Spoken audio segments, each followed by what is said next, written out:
கோவை சரவணம்பட்டி வாகராயம்பாளையம் பகுதியில் உள்ள ஸ்ரீ சோடேஸ்வரி மண்டபத்தில் கோவை ராமநாதபுரம் பகுதியில் செயல்பட்டு வருகின்ற சில்க் வில்லேஜ் கைத்தறி ஆராய்ச்சி நிறுவனம் மற்றும் இந்திய அரசு ஜவுளி அமைச்சகம் நெசவாளர் சேவை மையம் சேலம் சார்பில் இணைந்து நடத்திய நெசவாளர்களுக்கான நெசவாளர் அடையாள அட்டை என்றழைக்கப்படும் பேச்சான் கார்டு வழங்கும் விழா நிகழ்ச்சி நடைபெற்றது. இந்நிகழ்ச்சியில் சேலம் மத்திய அரசு நெசவாளர் சேவை மையம் இணை இயக்குநர் கார்த்திகேயன் நெசவாளர்களுக்கு அடையாள அட்டை வழங்கினார். இதில் சில்க் வில்லேஜ் கைத்தறி நிறுவன தலைவர் கைத்தறி முருகேசன், பழனிவேல், ராஜாராம், மூப்பெரியபாளையம் பஞ்சாயத்து தலைவர் சசிகுமார் உள்ளிட்டோர் பங்கேற்றனர். சுமார் 300 மேற்பட்டோர் நெசவாளர்களுக்கு அங்கீகார அட்டை வழங்கப்பட்டது. விழாவின் ஒரு பகுதியாக நெசவாளர் அடையாள அட்டை குறித்து சில்க் வில்லேஜ் கைத்தறி நிறுவன தலைவர் கைத்தறி முருகேசன் கூறியதாவது: நெசவாளர் அடையாள அட்டை என்பது தமிழ்நாட்டில் கைத்தறி மற்றும் தறி நெசவு தொழிலில் ஈடுபடும் தொழிலாளர்களுக்காக அரசால் வழங்கப்படும் ஒரு முக்கிய ஆவணமாகும். இது மத்திய மற்றும் மாநில அரசுகளின் பல்வேறு நலத்திட்டங்கள், மானியங்கள் மற்றும் கடனுதவிகளை பெறுவதற்கு உதவுகிறது. மேலும் நெசவாளர்களுக்கான அரசாங்க நலத்திட்டங்கள் மற்றும் பாதுகாப்பு பலன்களை அணுகுவதற்கும் இந்த அட்டை அவசியம் என்றார். மேலும் நெசவாளர் அடையாள அட்டையின் முக்கியத்துவமாக அரசு நலத்திட்டங்கள், வறுமை கோட்டிற்கு கீழ் உள்ள நெசவாளர்களுக்கான வீடு வசதி, சேமிப்பு மற்றும் பாதுகாப்பு திட்டங்கள் போன்ற பலன்களை பெற உதவுகிறதாகவும் கூறினார். தொடர்ந்து முத்ரா போன்ற கடன் திட்டங்களுக்கு விண்ணப்பிக்கவும், வங்கிக் கடன்கள் பெறவும் இந்த அட்டை பயன்படுகிறது.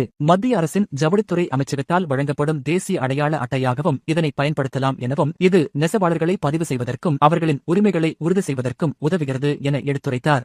அனைவருக்கும் வணக்கம்.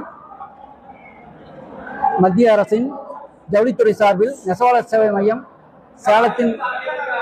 சேலம் அலுவலகத்தின் மூலம் நெசவாளர் குறைதீர்ப்பு முகாம் மற்றும் பெச்சான் கார்டு எனப்படும் நெசவாளர் அடையாள அட்டை வழங்கும் சிறப்பு முகாம் நடைபெற்றுக் கொண்டிருக்கிறது.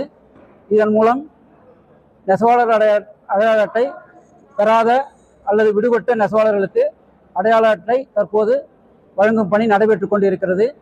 இந்த அடையாள அட்டை பெறுவதன் மூலம் மத்திய அரசாங்கமும் மாநில அரசாங்கமும் பல்வேறு சலுகைகளை நெசவாளர்களுக்கு வழங்கி கொண்டுள்ளது. அதில் ஒரு சிலவற்றை தற்போது நாங்கள் விளக்க உள்ளோம். நெசவாளர்களுக்கு கைத்தறி குழுமம் எனப்படும் கிளஸ்டர் என்று ஆங்கிலத்தில் சொல்வார்கள். அதன் மூலம் நெசவாளர்களுக்கு தறி மற்றும் தறி சார்ந்த 26 பொருட்களுக்கு எலக்ட்ரானிக் கார்டு வரை 90% மானியத்தில் மத்திய அரசாங்கம் நெசவாளருக்கு வழங்கி கொண்டுள்ளது. இதன் மூலம் நெசவாளர்கள் ஆண்டுதோறும் பயன்பெற்று வருகிறார்கள்.